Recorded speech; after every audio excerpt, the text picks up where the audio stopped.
Recording in progress.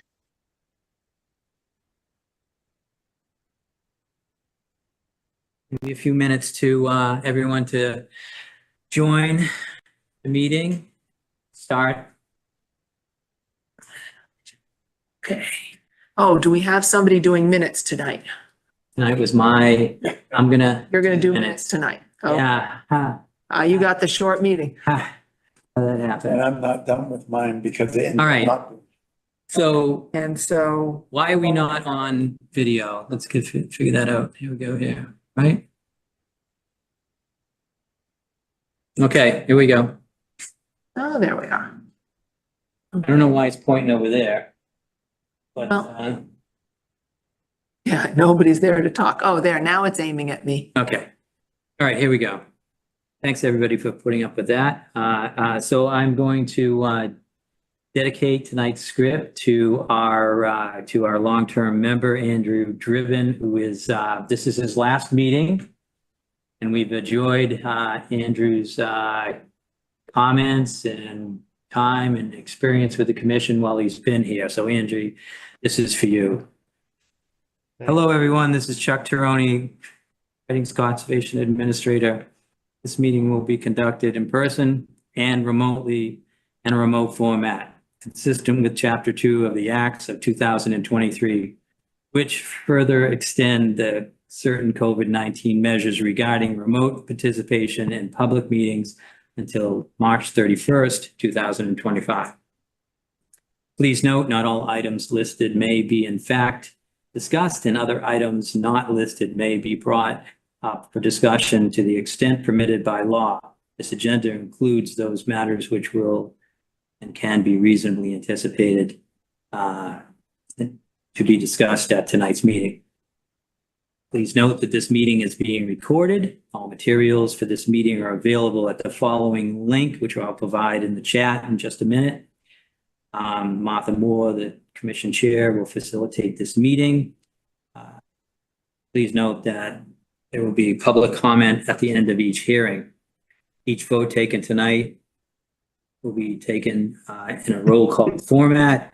We'll begin with roll call attendance and a review of the agenda. Martha, could you take care of that for us, please? Sure, and I'm gonna call the meeting to order at 7:08. That gavel was for Andrew. It's my last chance to hit the gavel because this. To dedicate that smack of the gavel to Andrew Durbin for. No, but just my last chance to hit the gavel because just like Andrew is stepping down from the commission, I'm stepping down as chair, and our next meeting will be run by Brian Bowe. Okay, so let's just do the roll call vote to make sure everybody can hear me and be heard. Walter. Walter Talbot, member present. Andrew. Andrew Driven, member present. Brian. Brian Bowe, vice chair, present. And Martha Moore, chair present. We do have a quorum, so we can call the meeting to order. I guess I already did that. And it's going to be probably a pretty short meeting tonight because we have a request for a 3-year extension from Millette Soms Morgan project. The other 2 hearings were unable to finish all the details they need to provide for us, so we won't be actually opening those hearings until July 10th.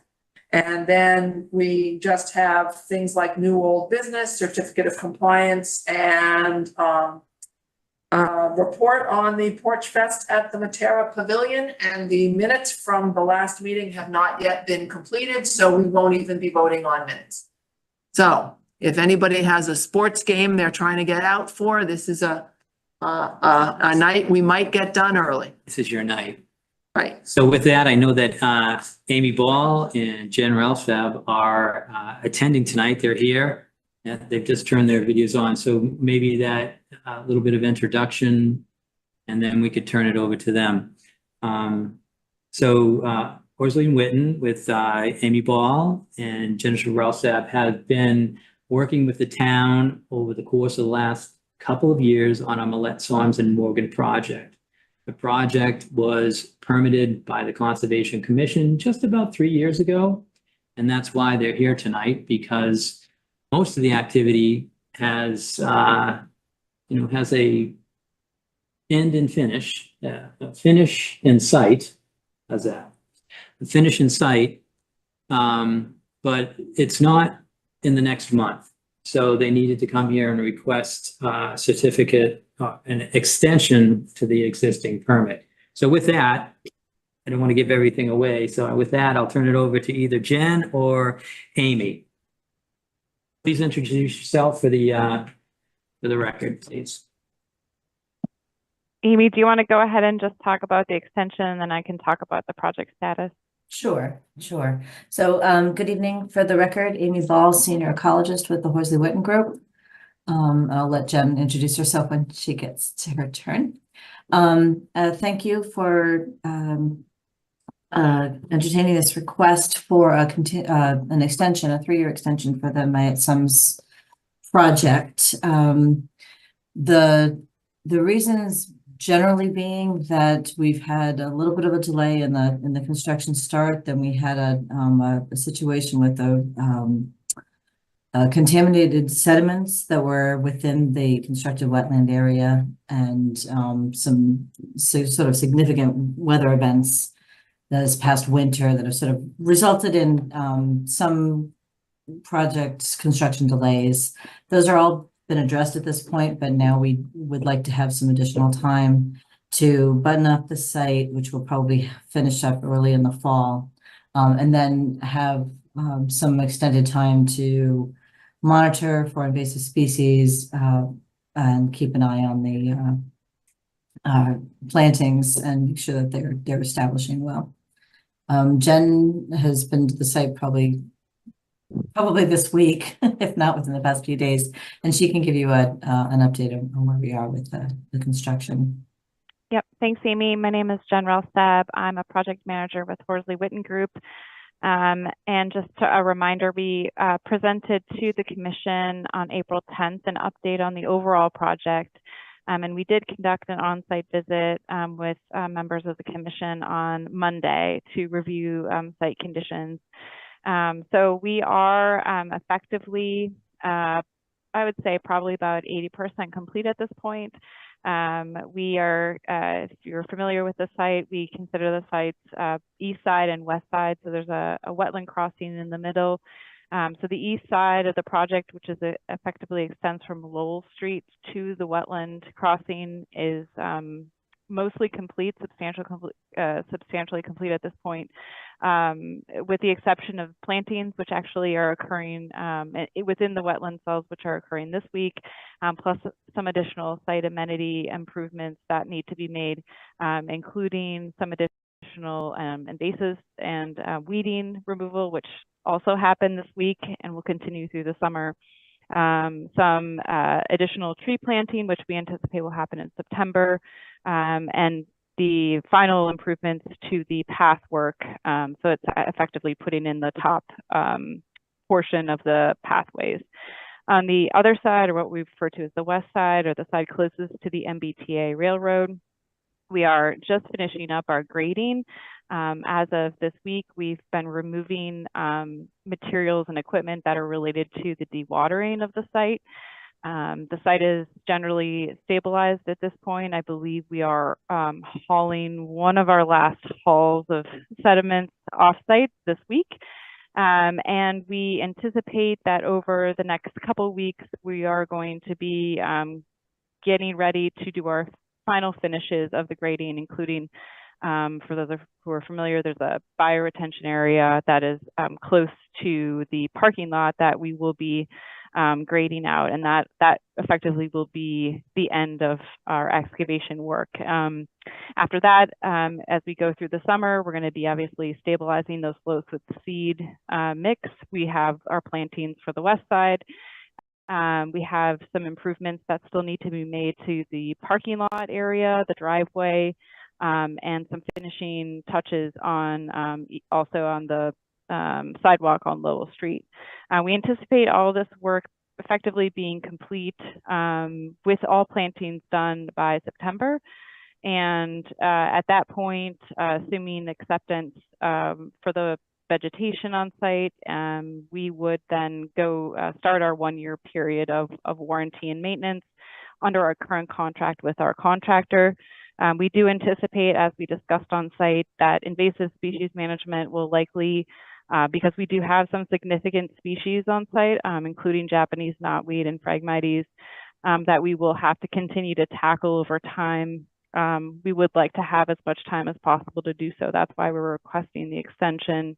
And the hope is that in combination with the pre-construction treatment that was done on site, plus the treatment that is currently happening and the option period for extending that post-construction, we will effectively be able to better manage the pressures of invasive species on our site as our native species get established.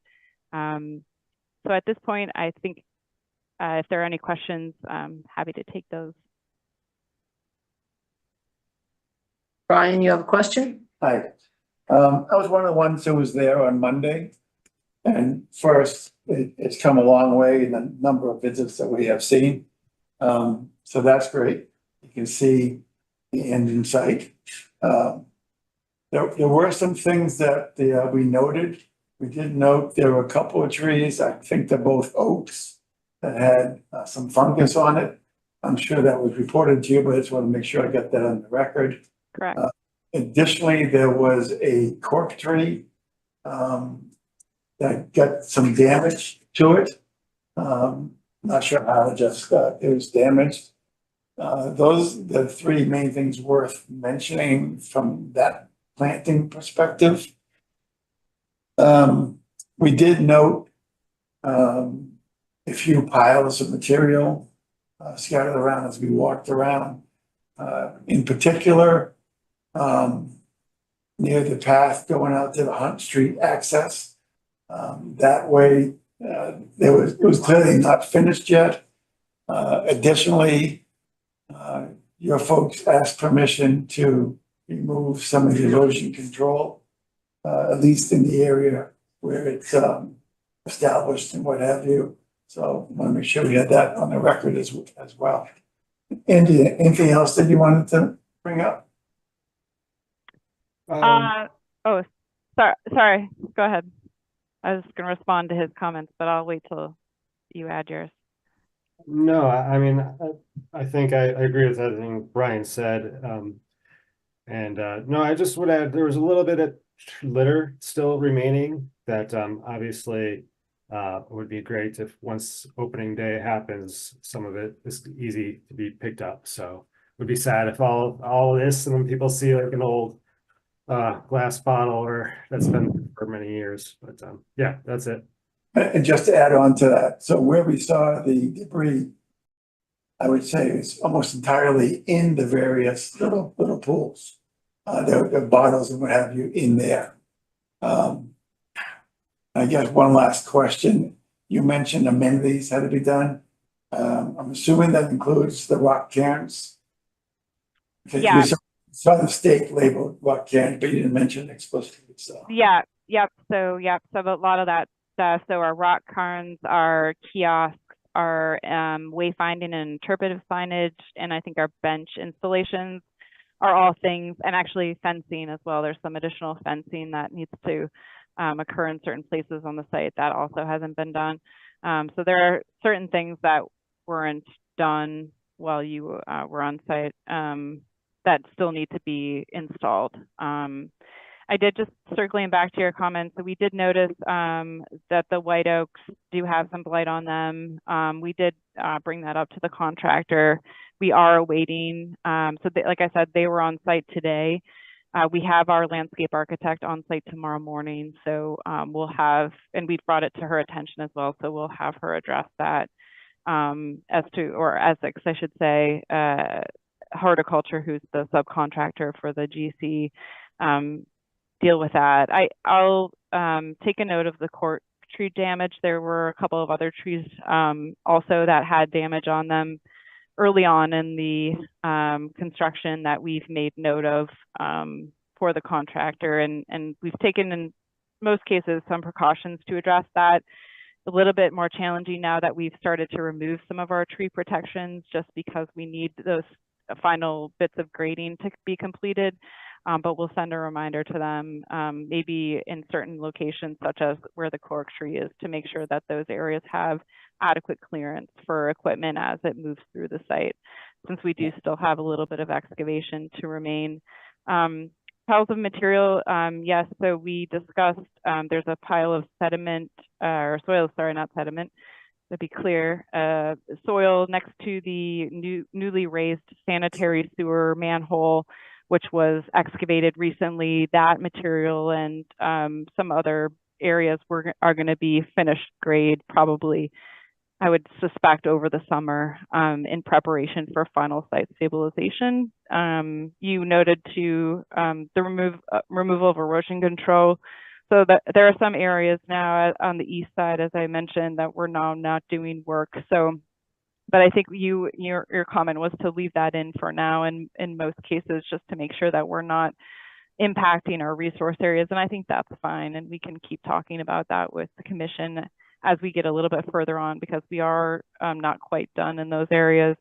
And as reference to the glass bottles and also the material adjacent to the property owners on the backside of Willow Street, those are items that we've already discussed with the contractor. They actually have removed material already, but as we go to sort of do the site finishings, we will ask them to remove any of that material prior to closeout, prior to issuing a substantial completion. I think you do want to get to them while the water is shallow like it is now, because the glass bottle, that's likely to sink. Yeah, well, they're planting in those cells this week. So, and well, I guess not the ones on the west side, but they're going to be planting the ones on the east side this week. So they're going to be in the water. So we'll ask them to remove them while they're doing that. But we'll do we do 2 walkthroughs for the punch list. One is under substantial completion, which we anticipate to be pretty soon, and then a final completion, which would be in September. So we'll make sure that's on the list. So one last question, going back to the trees and the damage. So 1 second. I need the pencil.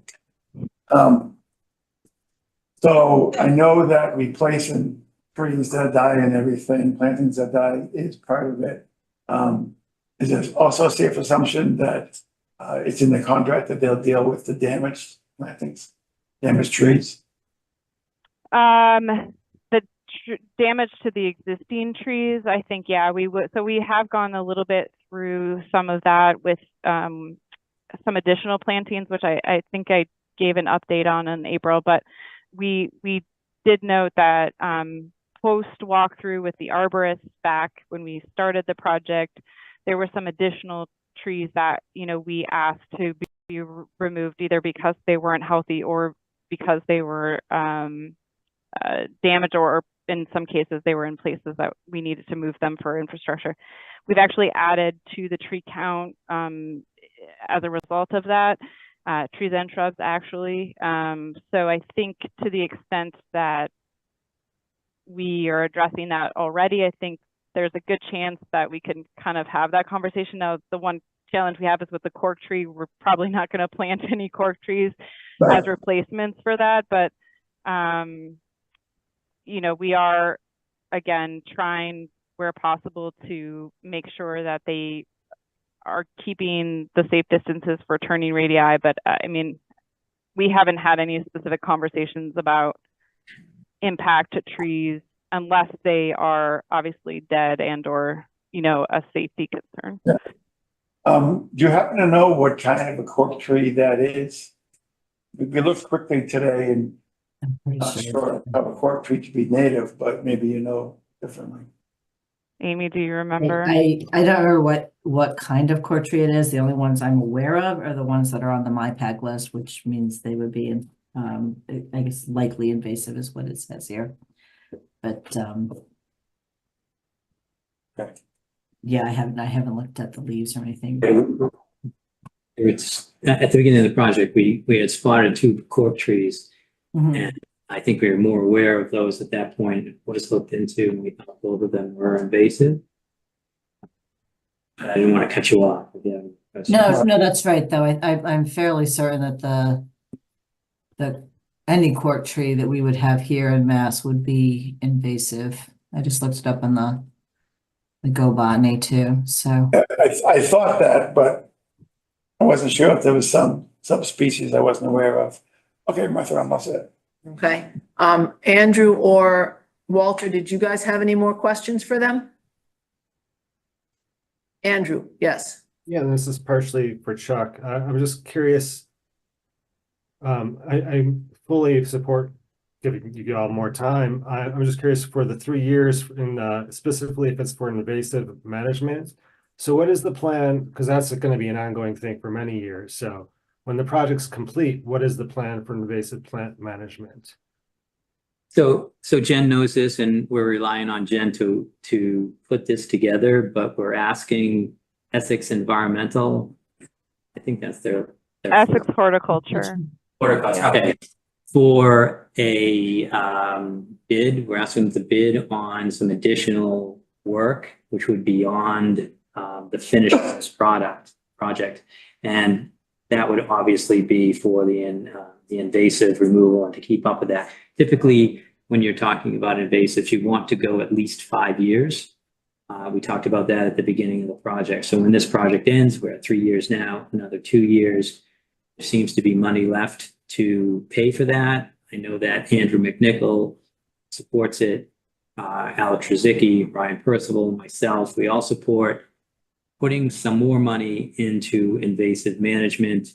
And for that, and because it's already approved through the permit, we wouldn't want to go through that process again. So to grab those extra 2 years, we originally asked or were thinking about 1 year extension. We really only needed a few months, but just to be sure. But with the invasives included and with the approvals already granted, we wanted to capture all 3 years of that treatment. And just to be clear, I think most critical are the applications that we're doing right now on the Japanese knotweed, which actually are within the BBW and near the Aberjona in critical areas where we do need to really manage it.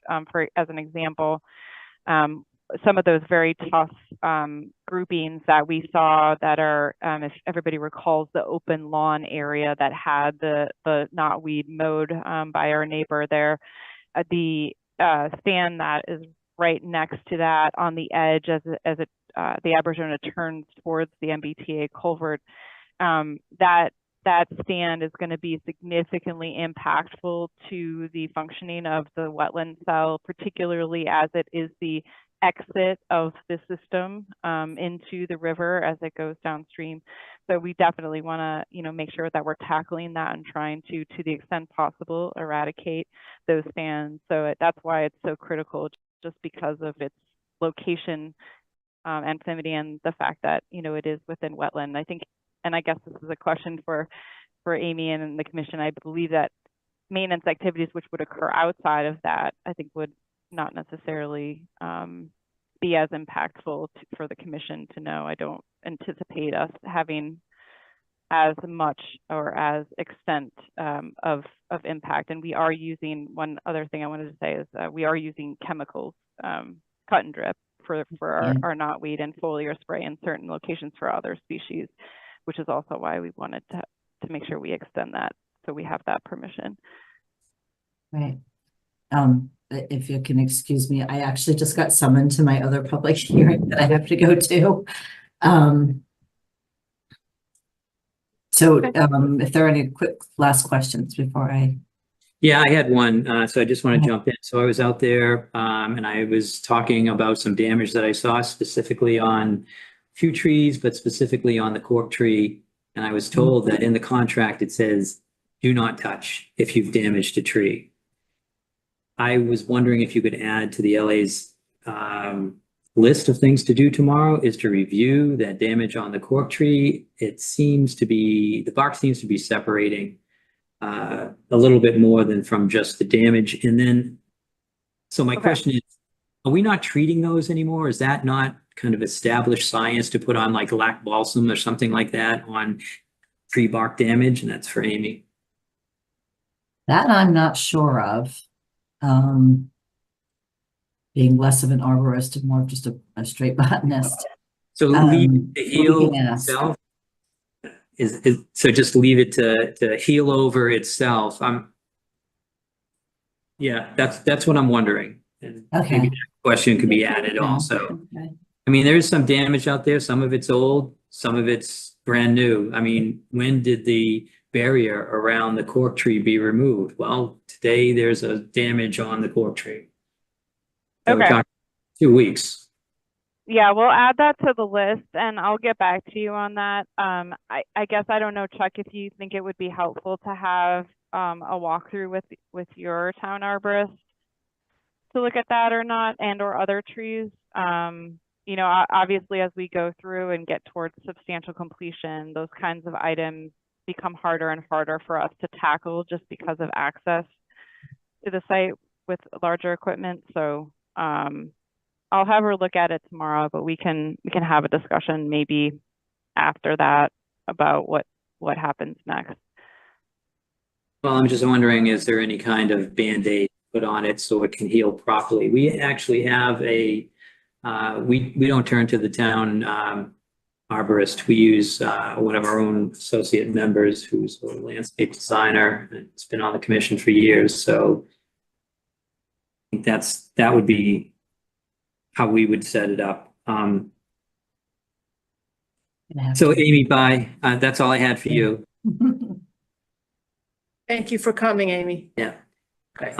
But I just had one more question if you're done, Chuck. I'm not, but you. Go ahead. I was just wondering, because you talked about final completion, terms that the commission doesn't use, you know, like Sure. partial completion, final completion, things like that. I want to make sure that we get a certificate of compliance. And are you requesting, is it part of your contract to request the certificate of compliance and go to through that process with the town, or is the town going to do that? And is that request come in before what you're calling final completion? We would not submit a request for certificate of compliance before the project is complete, because I think we would want to, keep this open until we're done, I think, with the maintenance. But just your question about substantial and final completion. So effectively, just in summary, the contractor will get to a point in the work where they believe that they are nearly complete, perhaps minus a couple of work items that needs to be done, and that is considered to be substantial completion. At that point, we do a walkthrough with them, and we basically create a punch list. Sometimes we have them in advance, and in fact, right now we're working on one internally, just because we've had discussions with Alex and others about making sure certain areas get addressed sooner than later, just because of this equipment access issue.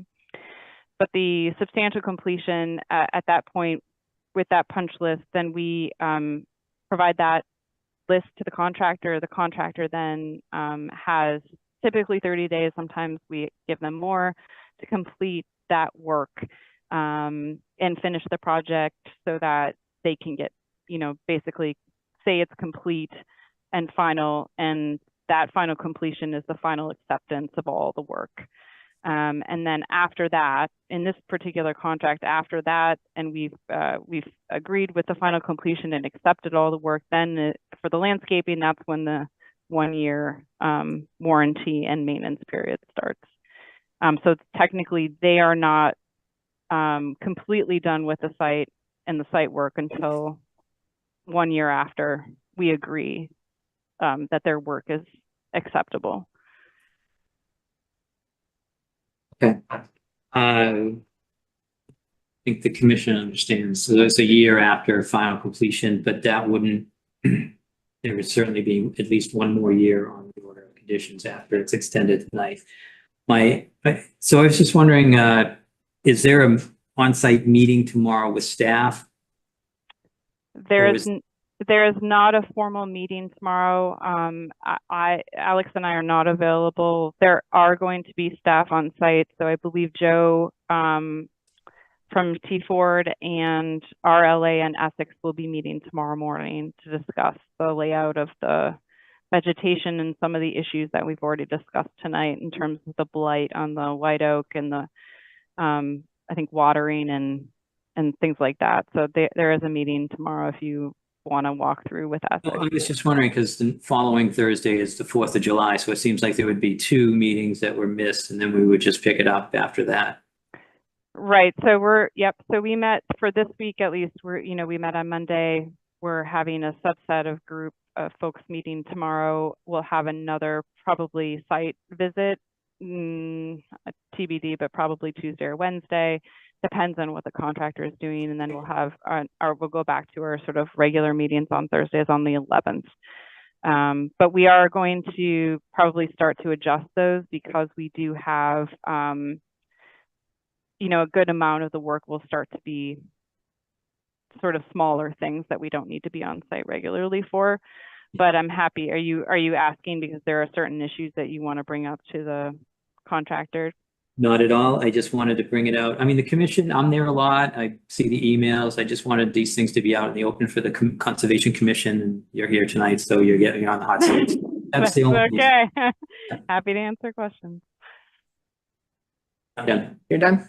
Okay, the only question I had is, at what point in the substantially complete, final complete, all the way up to 3-year extension, when would the property be able to be open to the public and we could welcome Reading residents in to start walking the trails? That is a great question and one that we've been discussing.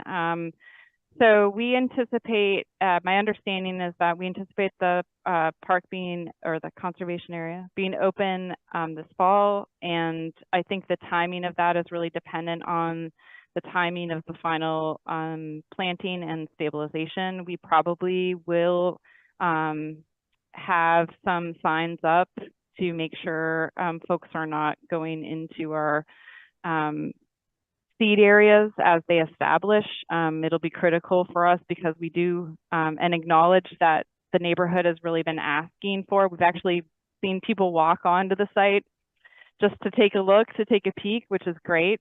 We appreciate the interest, but obviously we have still equipment and construction going on.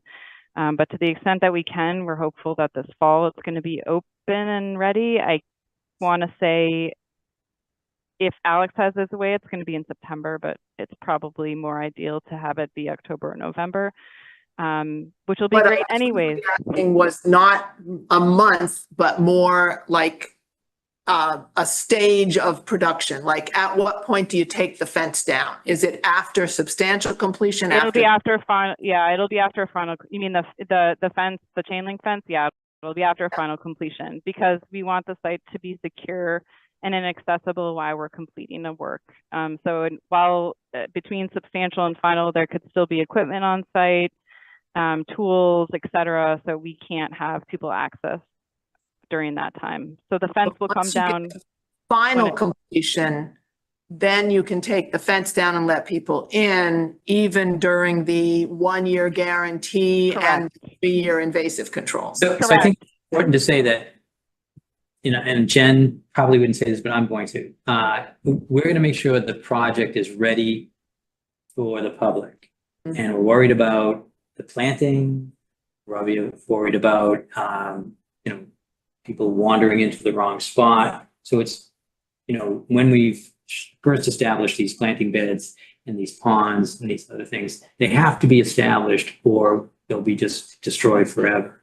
So to pin us down to a date might be tough, but it's an ongoing discussion. We have both sides. We have someone who wants it open as soon as possible. And then other people are thinking like it might be okay if we hold off for a while so we get a better product when it is finally open. Okay. So that battle hasn't been, won yet. Okay. And we're still kind of talking about it each time that we meet.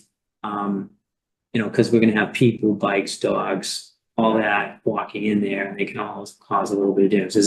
There's hundreds of thousands of dollars of plugs out there in the bank. And I've heard that not only ducks find them tasty, but so do dogs. Very interesting to dig up. Okay, so basically, it won't be all the way through the end of the 3-year extension. It will be sometime sooner than that. Once the plugs are established, the trees are established, then we'll be able to start opening it to the public. It won't have to, if we give a 3-year extension, it's not going to be fenced for those whole 3 years. No, it wouldn't be fenced for the 3 years, but just think about how we issue a certificate of compliance. We want substantial growth on the grass. Yeah. Okay, So there's no erosion created. And I think that this is an ongoing project until all erosion control is maintained. And you saw the ponds, you were just out there. And, the sides are deep enough to create erosion and things have grown in, but still, they don't want to have to fix their own problems and problems that were created by visitors. okay, that makes sense. I just was trying to get a feel for when we make our vote tonight, are we keeping the visitors out for 3 years? And the answer is no, it's once the things are well established. Site dependent. Site dependent, sure. But it's not the whole 3 year that we're asking for. Okay, So not to make this any longer, but I have some photos and I was gonna run them when the rest of the questions were being asked, if Walter or Andy has any questions, just to get them out there because people may watch this who you haven't seen the site. Our vast viewing audience. sounds good. So I'll do that while other questions come up. Okay, Andy or Walter, did you guys have any more questions? It's more a question for us. I'm just trying to understand the rationale of extending it for 3 years. I definitely understand at least 1 year. And then I'm worried, I guess, that if once T Ford is gone a year after their the completion, and then we come in for a certificate of compliance, and there's issues that come up, but who's going to do the work if T4 is off the hook? So I'm kind of leaning just towards a 1 year extension, would be my preference, or maybe 2, since they're not completed yet, but so that it's a little more aligned with having the contractor available rather than 3 years, and then everybody is in a different place. But especially you're saying, so 5 years is our kind of invasive, so that would be, so I'm leaning, I guess, more to just a 2-year extension. It seems to be more reasonable than 3 years. But I'm curious what other folks think. Jen, do you have an answer for who's in charge for the last couple of years of that 3-year extension? Yep. So I think, I guess there's 2 things. So we, I think, anticipate requesting, well, first of all, as part of the specifications for this project, we are going to be asking, upon final completion, for Essex Horticulture to provide us a maintenance and management plan moving forward, which will specify effectively their opinion of what maintenance and management will be required moving forward based on their observations at the time of effectively at the time of final completion. So I can't really tell you. I mean, we obviously, again, we've talked a little bit about, timing. Knotweed in particular is the one that I think is the hardest and the one that will be the most difficult. So as far as how long and how intensive it's going to be, it's hard to say at this point. We would kind of defer to them as the landscape contractor to provide us opinion. On the question of whether it should be 2 or 3 years, we, as Chuck mentioned, anticipate that upon completion and the 1-year maintenance and warranty period, we would ask Essex Horticulture for, I think, a proposal for doing the work, which would be within that management plan. We, in the pre-construction time period, I believe contracted with Parterre So there are other options besides Essex if we, if the town decides to go that route. But that would be them being sort of responsible, but who's like a day-to-day contact for that? That's a question that we need to ask. Right now, I think as far as us, managing and Horsley Witten is currently managing the construction support services and oversight of the project in combination with the town engineering staff. Our contract will end in September, October, whenever the final completion of this project is. And then, it's really up to the town, I think, to decide, how to move forward after that. So to answer who is ultimately responsible, I don't know. I think that's maybe a question for the town, but the landscape contractor, whoever that would be, would help, obviously, and be responsible for the applications and the day-to-day, or not day-to-day, but, frequency of those, the management and maintenance. Thank you. Andy, did you have a follow-up question on that? Yeah, I mean, so I'm hearing more about the invasive management, but I'm worried, so we have some talk about trees. So when we do the certificate of compliance, there's going to be a look from the commission to make sure a lot of the big ticket stuff has been ticked off the box. But if we're doing that in 3 years and no one is around to help kind of address these issues, that's a bit concerning to me. Whereas if, so now I'm leaning just to a 1-year extension, so that hopefully if there's any big ticket items, we can address them while everybody's still on contract, or at least while T4 is. But yeah, I'm not just worried about the invasives. I'm worried about, the commission approving what was decided 3 years ago. Yeah, I mean, I think to that extent, just so it's clear, if there are issues with, so like we talked about today, there's blight on the white oak, or if there are trees that are clearly suffering, whether from disease or lack of water, or, shrubs, et cetera, that have that same pattern, we wouldn't accept those in the final completion. We wouldn't accept them upon 1 year of completion. And we did and have had conversations with Chuck about this. They would need to, as soon as we identify these issues, they need to replant or address that, and we would have to start over that period again. So one issue with not extending it a little bit further, even if your concerns are valid, I think, is that it's possible that even under that condition, they need more time than the 1 year to actually get to a point where we would agree and accept every condition. We can, I think, and we haven't had this conversation, but we have had discussions generally about the concerns that you're citing, which are what happens with the management of the landscape generally with the native species. Parterre does that too, and so does Essex. So these would be things that we would, if the town has the budget and ability to support that contract, we would probably incorporate both management of the native species and management of the invasive species into that contract, which I would recommend. Our recommendations for native species establishment, particularly some of our seed mixes, which are meadow mixes, those take at least 2 years to really start to grow in a way that we would like to see them, establish and germinate long term.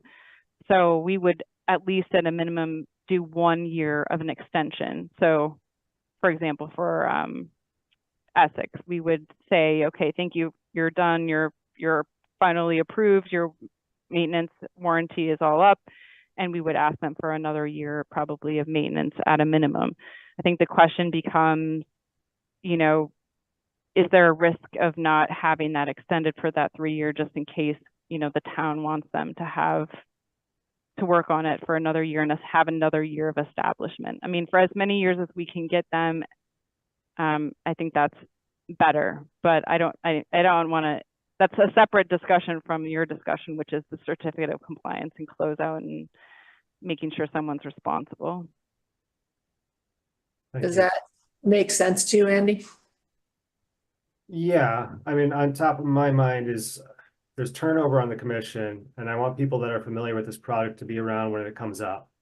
So pushing it out too far, I'm a little worried that there's gonna be a totally different group that's not familiar with the project. Can I ask another, this is a technical question, but if we only get a year of an extension, can we come back? Can we extend it even further, or would we have to refile again if we wanted to You do can, additional?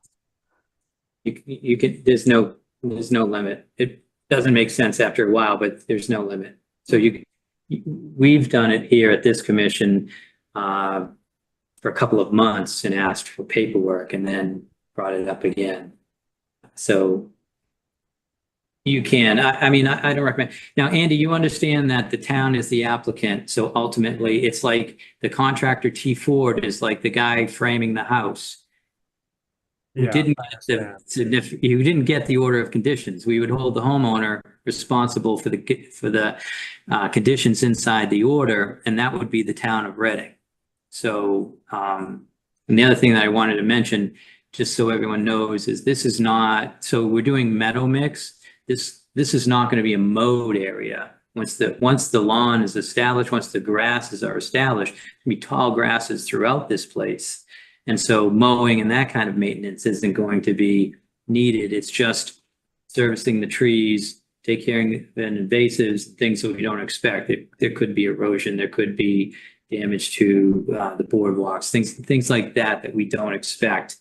I would expect that the Conservation Commission, Conservation Land, Conservation Project, this would be conservation through the town, management plan. So it's just about having a budget to deal with this. And right now, as I said in the beginning, everyone who's in charge at the town staff level, they agree with some of the money that's left over. They are going to set up some vendors to do, additional management out there with the invasives and other things that are needed.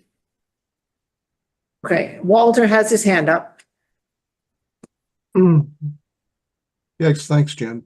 My concern is more internal.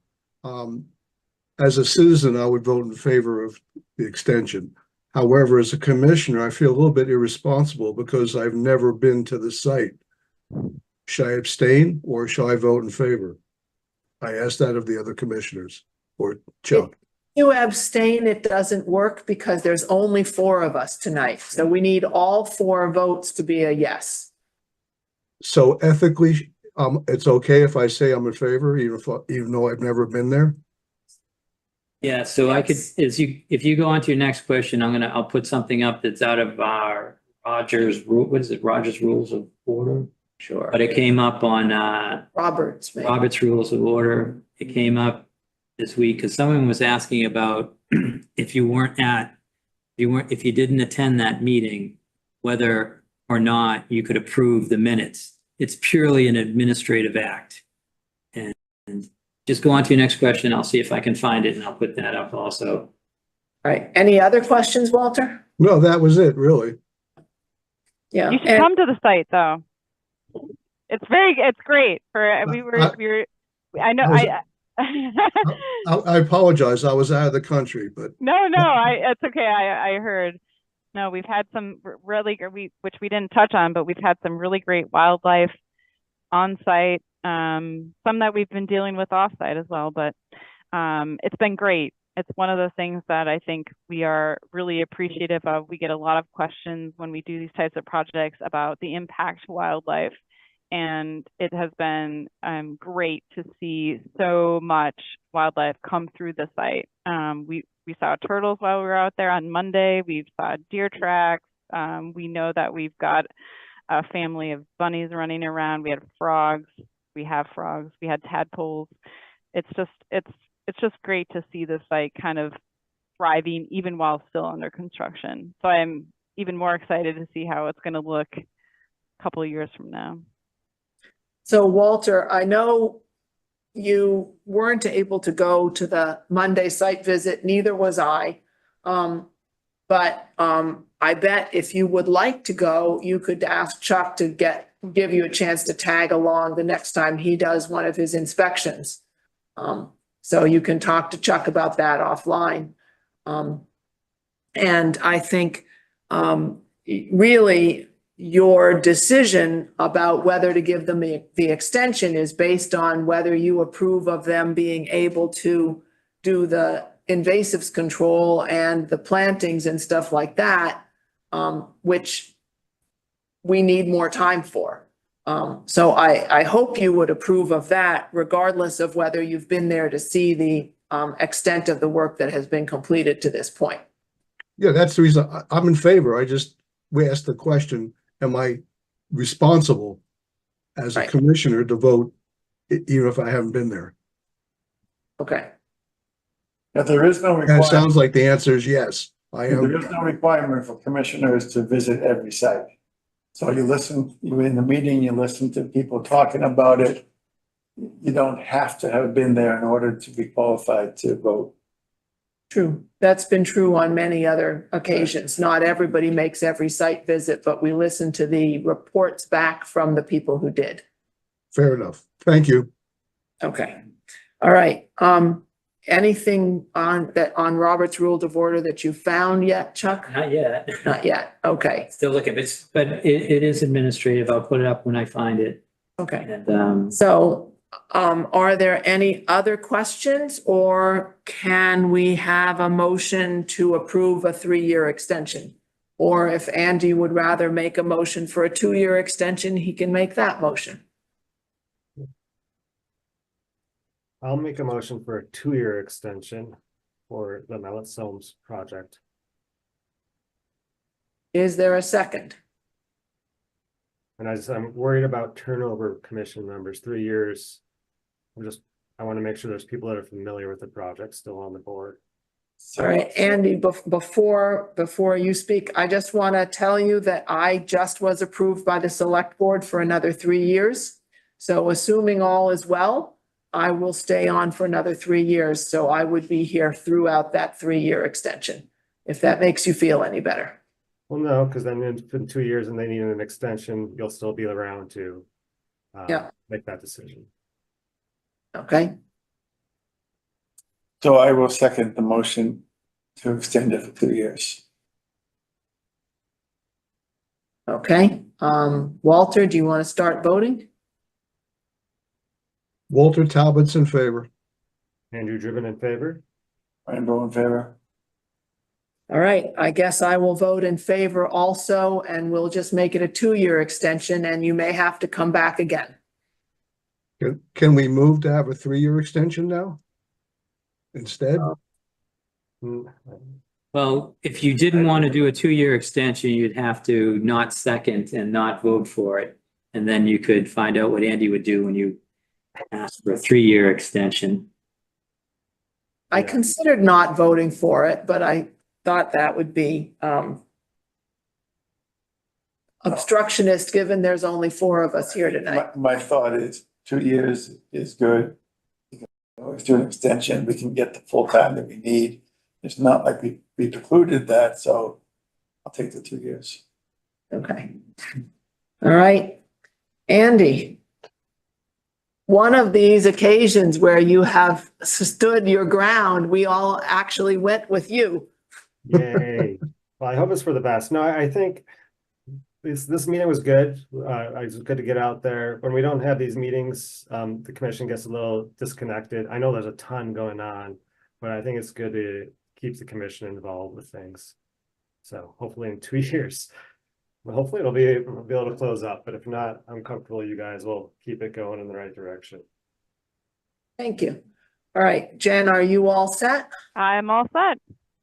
Okay, all right. So All right. thank you very much for coming tonight. Thank you. thank See you, you guys on site Bye. sometime soon. All right.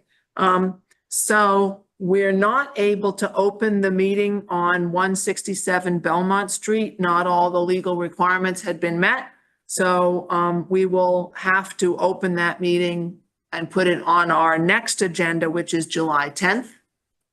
We are also not able to open the hearing on the North Cedar Swamp. Likewise, not all the legal requirements have been met, so we have to put that one off to July 10th. So we are done with our hearings for the night and we're on to old new business. And it's only 8 o'clock. Do we have any movement on any of the violation notice follow-ups on the list? No. Okay, Brian says Hang on, hang no. on. Wait, Could we- Going out. Well, we could consider 1110 Main Street. We went out there to see if there was a violation and talk about it, so. Okay. So Chuck has talked to the homeowner who came in, so why don't you update us on that? and that's a new one we've just added to that list. Yeah, 11110 Main Street. So the commission was driving by, members of the commission, and they saw that a pool was being installed, created very close to the wetland. Brian and Martha went out there and it looks like the pool, the sand from the pool and whatever the barrier, the the wall. walls. The enclosure? Yeah, the enclosure was about 15 to 20 feet away, and that might be very conservative estimate. So they talked to the homeowner that day, and then they asked him to come back and talk to me. And he came into the office and he said that he wasn't there to have any problems. He just wanted to know where he can put the pool. So we found a spot where the pool would work and he intends to move it. Then he's going to put that on a plan, and when I see the plan, we'll figure out whether it needs a permit or not. Most likely it does. There might be the ability to allow him to proceed with the pool, saying that's more than 40 feet away from the wetland, and do a permit, quickly for him so that they can process that. So I felt very good about it, but still waiting for some paperwork from this gentleman to show me the location of the pool. I have noticed that no more activity has gone on out there at 1110 Main Street. Yeah, I went by today, I agree. Okay, good to know. Yeah, I didn't think to look as I drove by. Okay, well, thank you for that report. I'm glad that he has found a place he'll be able to put the pool so that we are not the people who tell kids they can't have their above ground swimming pool. It's not like he's digging a below ground pool. It's just an above ground pool. The round walls sitting on the sand, but it just was way too close to the wetland. So that's good news. Okay. Discussion items, number 5 says certificate of compliance for 52 Luanis Drive. I believe that they asked to continue that till July 10th. Is that correct? Yes, there's like a site visit on the 8th, again, to go over some of the changes and site visit, and then discuss changes or the proposed changes at the next meeting in July 10th. Okay. All right. You can't do Tuesday morning site visits, right? At least not first thing, no. Yeah, okay. All right. I'm just thinking that's the Monday after the 4th of July weekend, but I will make a way to get back in time for that. Like Andy, you won't be on the commission. Walter will Monday after 4th of July be all right for you for a morning site visit. Yeah, I just looked right now. It's okay. Okay, and you're okay to go? All right, so there's at least going to be 3 of us who can do that Monday morning. So, okay, let's do July 8th at 9 a.m. Yeah. Okay, that works for me. And then, all right, and that, wait a minute. Don't we usually have our DPW meetings on Tuesdays? Yeah, So it says here July 8th for the DPW meeting. Should that really be July 9th? probably should be. Let me just check that out. So it's not going to be on the 2nd. So it would be July 9th. Okay, Yeah, But Chris Cole hasn't sent the invitation yet, so maybe everyone's gonna have the same problem after the holiday weekend. So let's also think maybe might be the 16th. no, okay. All right, but it won't be the 8th for sure. Because the 8th is a Monday and we don't do them on Mondays. So, okay. So I can make either the 9th or the 16th work. What about you, Brian? checking.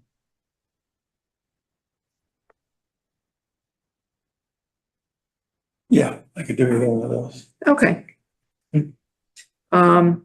Bills approved. Do we have any bills? No, I can let you know, we will have one the next meeting. So MACC dues came in and we'll have to approve the payment of that. Okay. Yeah, it's important that we pay our MACC dues. That, not a question. That's an important thing. Okay, administrators report. So there's no report, but I'm gonna use this time to tell Walter that iPads have always been very poor at searching your emails. But when I get out of this meeting, I'll go back to my desk and I'll send you that little blurb about whether you can vote on something that you didn't attend. I'll send it to the whole commission, just so you know. And I'll add to that our Next Step volunteers are in town and they're working. Right now they're at Sturgis Park and they'll be at Matera Cabin and they'll be at Lynetta Lane again, just to dress that up. And if they have time, there's other projects that they can do, but we're gonna concentrate on those ones first. I did send out a reminder email to the DPW, Mike Kessman and Mike Hannaford, about dropping off some wood chips at Lynetta Lane. So hopefully that can happen. But I asked them to do it not next week, but the following week. So either the 9th. So no point looking yet, I was. Yeah. What are they working on at Sturgis Park? So Sturgis Park is the park that we approved a bridge over Sturgis Brook. Mm-hmm. And in preparation of that, they're creating a 5-foot wide path of wood chips from South Street, South Street right there, South Street, along Sturgis Brook on the side that's away from the park and away from the ball fields, all the way up and past the area where they dam up the water to fill up the ponds. And then beyond that also, it's approximately 700 feet long. That's all we wanted to do this year, but there is a possibility in the future that it's not the Conservation Commission that's going to do this, but there's a possibility in the future that you could connect it to some of the streets up there, because when we had our neighborhood meeting, before we got the approval from the Recreation Committee, neighbors showed up and they said, oh, we remember them, you could walk from this street all the way down through, and they wanted that connectivity to happen again. But I had to say, we already got our approval and this is what it was for. So that may be a future project, but it'll allow visitors to the park to not only walk around the edges of the park, which is in the sun, but to cross over that new bridge and then walk down or walk up the wood chip path and be in the shade and kind of see a little quieter side of Sturgis Park. So the wood chip path will connect to the new bridge. Not only will it connect to it, it runs past it for quite a while. Okay, so past the skating So rink if anyone's and looking the, at it, if you go there tomorrow, the end of the path is approximately where they're storing the goalie nets. So Okay. it's not really that far, but that's generally where the very end of the path is. cool. That's great to have a nice welcoming path to lead to that bridge that they're gonna build. Mhm. And is the bridge built yet or still underway? No, I don't even think that project is out of CPDC. And so it may, It may be a We'll little see. while before we Yeah. get the bridge, but at least we've got the path. yeah. Okay, that works. Any other parts on your administrator's report? No. Okay, then we have a report on the Porch Fest. Brian and Chuck, thank you both so much for being the representatives of Conservation Commission hosting Porch Fest. I'd love to hear more about it. Okay. Overall, first summation, it was a tremendous success, from my perspective. We had 3 bands scheduled. By the time I got there, even an hour ahead of the first one, there were already two bands there, bringing their equipment up to the pavilion. The attendance kind of rose and fell with the band. The band seemed to attract their own And the weather. followers and the weather. There's a lot of rain later in the day, a lot of rain. But the first band seemed to have by far the largest contingent of followers. That's the point at which we maxed out the parking. We got 35 cars in there, and that was in the parking area and a few going down to the second driveway below the cabin. I was really worried we're going to have to tell the next one how to get over to Pearl Street. But fortunately, somebody was leaving kind of in time for somebody else to come in and park. And we saw plates from Rhode Island, New Hampshire, New York, and of course, Massachusetts. So it came from far and wide. We used the restroom in the cabin that was open to people.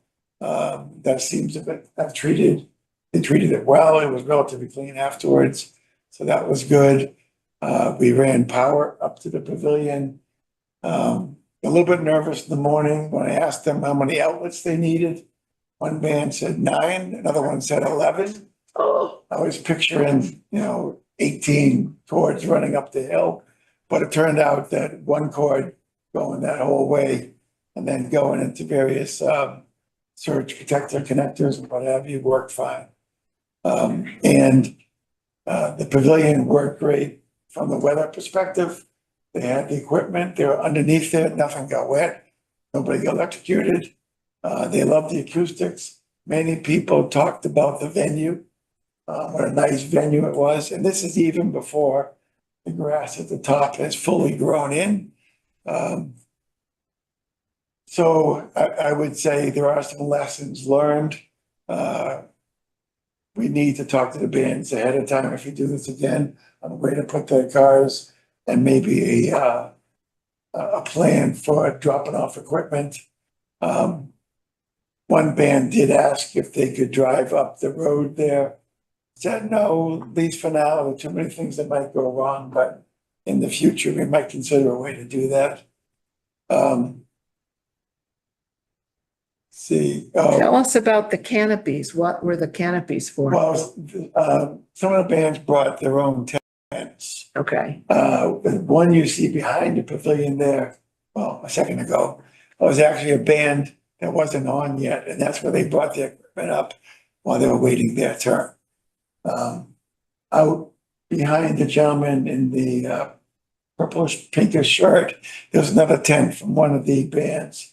Later in the day, like I said, it was pouring and there were people grouped under that. I mentioned where the cars came from. We maxed out somewhere around 50 people. It was 50 good. people at one time. At one time, that was a max. Wow. I don't know what the total was, didn't try and keep it running total. Yeah, I'd say it was great. We got a visit from the town manager. He got to see the pavilion for the first time. He also went and checked out the cabin. The police came by. Chuck was very talkative with them.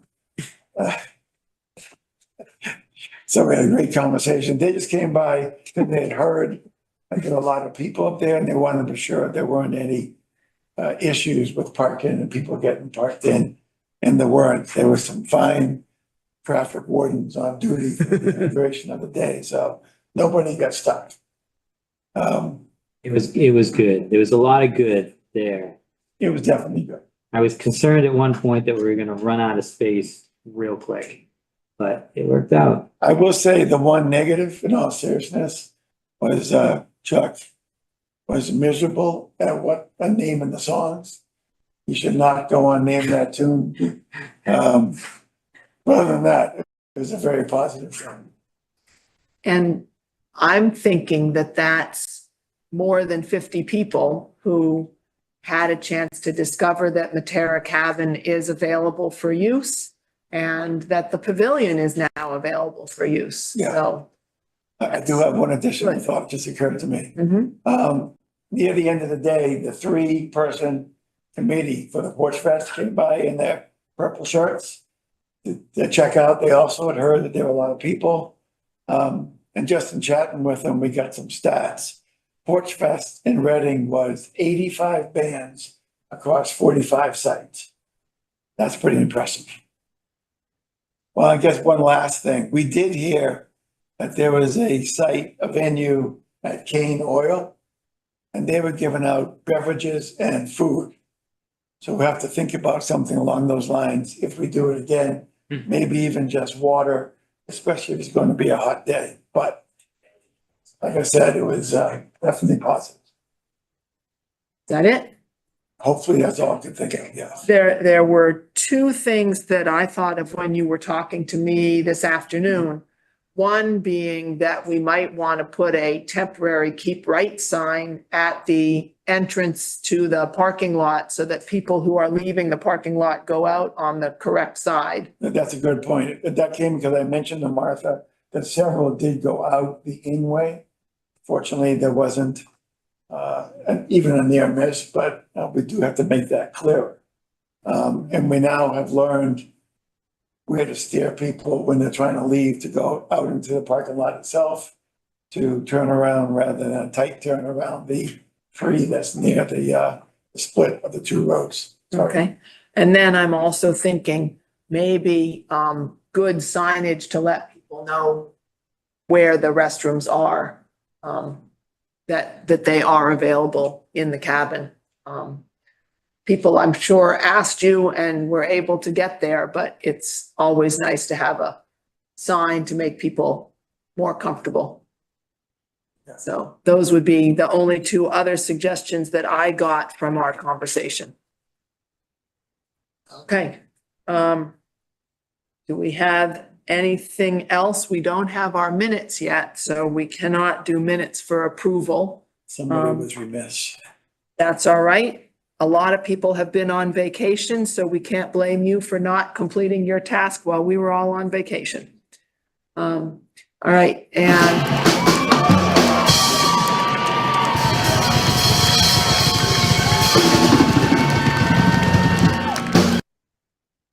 There you go. that's a sample. Okay, and it looks like mostly the audience was standing. Did anybody bring lawn chairs or picnic blankets or anything? Some people brought chairs and their own little shelters. I saw one of those and a few chairs, but not really. A lot of people just stood there. So the yaks, the yaks and call them yaks, they were about, one was like an hour and a half, one was 2 hours, and the other one was, again, probably 2 hours. So they got into it and they always wanted more time, but it seems like they knew each other and they're very helpful. It really was a good time. So let me speak to that. Of the band members, the vast majority of them are all WPI students.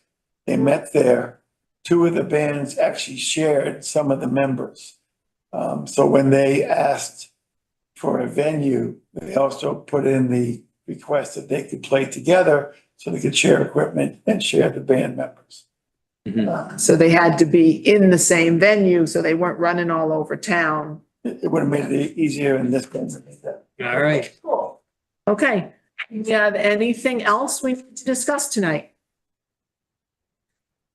If not, we do need to thank Andrew for his time on the commission and wish him good luck in his future endeavors. Thank you, Andrew. I Thank hope you. we see you at some point, Andy. Maybe on the finance committee, huh? That's kind of where all the old commissioners go. Well, we'll certainly see you at the opening of that Psalm, because we live right there, so, As long as we get that trail up Hunt Street open up, then I'll be there. yeah. All right, Thank you. And, thank you very much. Yeah, Yeah, Andy, thank you so much. happy to help. And, yeah, Yeah, all and around. can't forget about the work you put into the Simon's Way on that SWEC committee, and that was, That's right. that was something else. Yeah, and Appreciate we'll, that. we'll see what happens to that property. It's Yeah, no kidding. So still no. to be determined. All right, well, thank you. It's been fun. All right, so once we sign out and we'll shut the video Well, off, and we can so all say Andy, to Andy. as your last act, why don't you make a motion to adjourn the meeting? I will make a motion to adjourn the meeting. Okay, This is Do we Brian have a seconded. second? Brian, second. Okay, all in favor? Yay, we're adjourned at 8:21. 8:22. and as they say, stop the video. So I don't know what else you do here, so that's, Oh, hold on. no, it's to memorialize Andy's departure. Okay. Last whack with the hammer. Okay, you want me to whack again for Andy? I was whacking because this is the last time I get to wave Yeah, we the gotta be hammer and careful close then. the meeting. The meeting is now adjourned You'll never be able to do that again. Yes, until I rotate back into the chairmanship, which I do not, I think there is a high probability I might end up chair again. Who knows? Well, thank you for being What chair. does that say? I know. That could mean a lot. We did get 2 new members. Oh, good. Um, Well, you didn't tell us that in the meeting. They haven't been sworn in yet. Okay, So so it's a So- rumor. the video is supposed to be stopped. But yeah, I did ask. Oh, no, we can't turn off the sound, then I they did won't ask hear. that you guys, reach out to them because I'm not gonna be here next week. And I don't have time to reach out to, the new members. So I'll be gone for, my typical 4th of July vacation. Yeah, and I echo what Martha said about the applications. There's the one that seems more of a question mark, but we'll see. Yeah. Do you want to explain more about that? We're off, right? Well, I don't have control over it. Okay, well, so let's not- Yeah. Okay. They're not sworn in, so let's not get. Okay. Just in case. All right.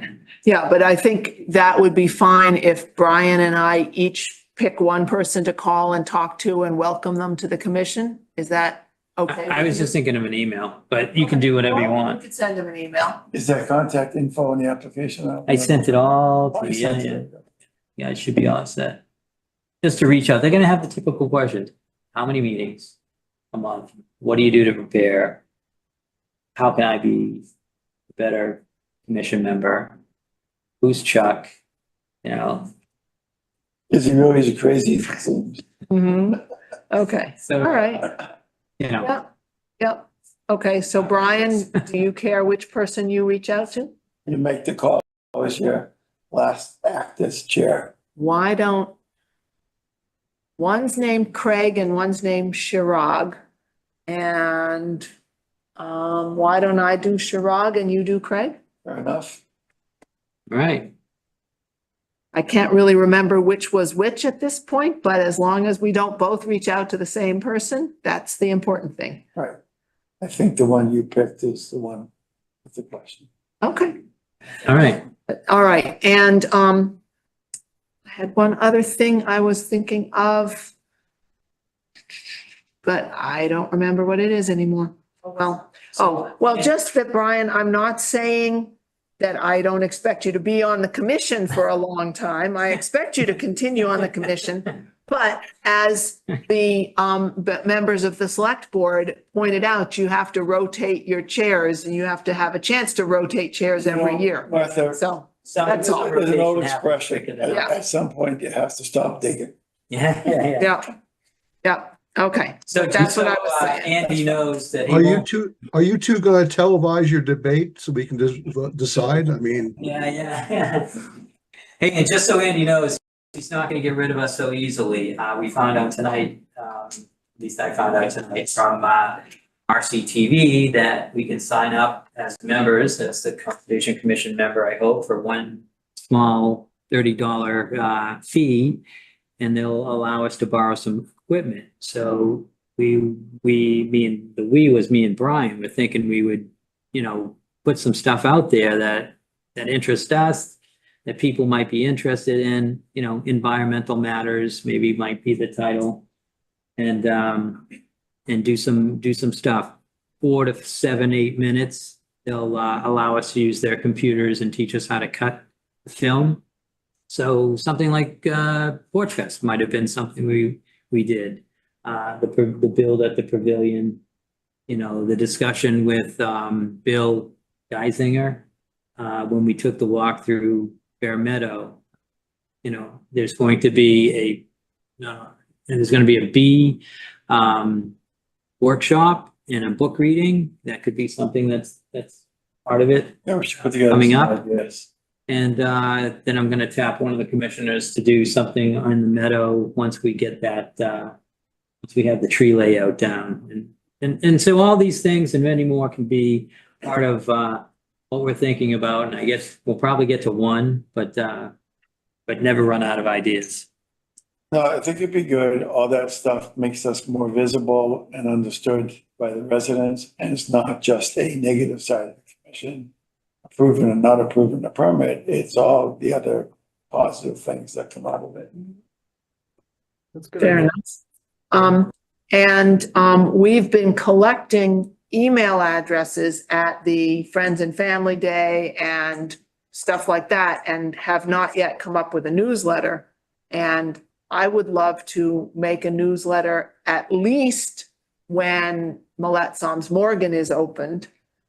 We might want to do a summer newsletter talking about the new rules for use of conservation areas. And send it to those. We actually have a number of topics right now because we've had fewer hearings, so we've got to do other things. Yeah, If nothing else, we approved the name Jamie Mon for but does that have to go beyond us? Somebody else has to approve that too? Yeah, so it did go to the Recreation Committee first, and it went to the Select Board and they approved it. So it's all set. And then the final step is I stopped in this week to the Recreation Committee again and talked to Jenna, formerly Periante, now Jenna Wood. And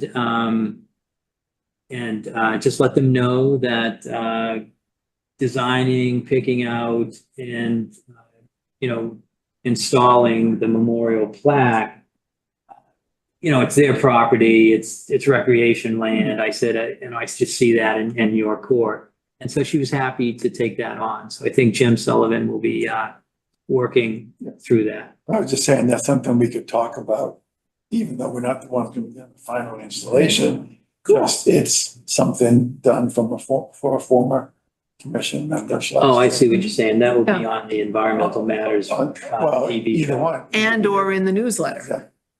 So Yeah. the question is, how do we get the names on paper into a email list so that we can then make a newsletter and send that out to that email list? And I think, Brian, you are in possession of that paper right now? Yeah. Okay, so, Just get it to me. Get it to me. And if Okay. you have any questions, we'll try to do whatever. Well, actually, I'm not gonna be around for dinner. So if you can do it next week, great. If you don't, then send it to me. and I guess my question is, what email program would we be using for that? If you have a big email list, you do like MailChimp or something like that. But if it's just 20 names, do we just put it in a Google contact list and then call it a group? That's all I was thinking of, but Okay. we could check out whatever. I don't know how many names are there. Not that many. Yeah, it's like 20 or 30. Yeah. I was thinking we also could gratuitously send some to like people around town hall. Yeah. So they see the kind of things we're doing. I would say DPW for sure, you know, Chris Cole would be interested for sure. Yeah. So, is there a email system that you use as a town employee that has a email group function? Yeah, Okay, I would think that's the place to put the names. Especially for the size we have. Yeah. An outbreak. So if you felt like, since you have the list, making like a, spreadsheet Yeah. and just type the names into the spreadsheet with their email addresses, and then Chuck would have them already typed and he can just copy and paste them into his email. And if not, you can just send him a paper. But yeah, it makes sense. We've asked people for their emails for 3 or 4 events now, and one person said, I signed up before and I haven't gotten any emails yet. And we're like, yeah, we haven't written any yet. I said, I haven't got mine either.